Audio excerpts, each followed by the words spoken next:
नमस्कार मित्रांनो, डॉक्टर धनाजी राणे या माझ्या यूट्यूब चॅनलमध्ये तुम्हा सर्वांचं पुनश्च एकदा स्वागत आहे. आज आपण पळसांच्या फुलाविषयी माहिती पाहणार आहोत.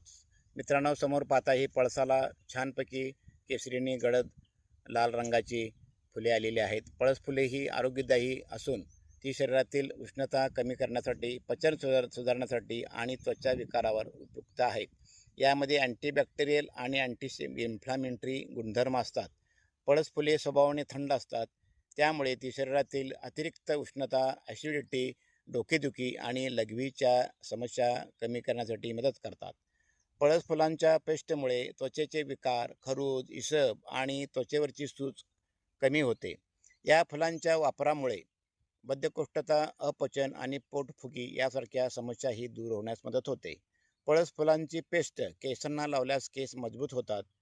ताप किंवा आजारपणामध्ये शरीराला ताकद देण्यासाठी पळस फुलांचा वापर केला जातो. होळीच्या सणामध्ये पळस फुलांपासून बनविलेला पिवळा केशरी रंग त्वचेसाठी नैसर्गिक व सुरक्षित असतो. पळस फुले शरीरातील विष मुक्त म्हणजे डिटॉक्स करण्यास आणि रक्त शुद्ध करण्यास मदत करतात. पळसाची सुकलेली फुले पाण्यात भिजवून त्यामध्ये खडीसाखर घालून सरबत करून प्यायल्यास शरीरातील उष्णता कमी होते. पळसांच्या पानांचा उपयोग पत्रावळी आणि विड्या बनवण्यासाठीही केला जातो. पळस फुले रोगप्रतिकार शक्ती वाढवतात आणि पचन सुधारण्यास मदत करतात. मित्रांनो, पुराण काळामध्ये कृष्णाने जो रंग राधेच्या अंगावर टाकला होता, तो पळसाचाच रंग होता. पळसाचा नैसर्गिक रंग हा चेहऱ्यावर लावला असता चेहरा खुलतो, गोरेपण येते, तारुण्य पण टिकून राहते. हे भारतीय संस्कृतीचे महत्त्व अधोरेखित केले जाते. मित्रांनो, या पळस चा फुलांचा उपयोग आणि पानांचा आणि खोडाचाही बऱ्याच औषधासाठी आयुर्वेदामध्ये केला जातो.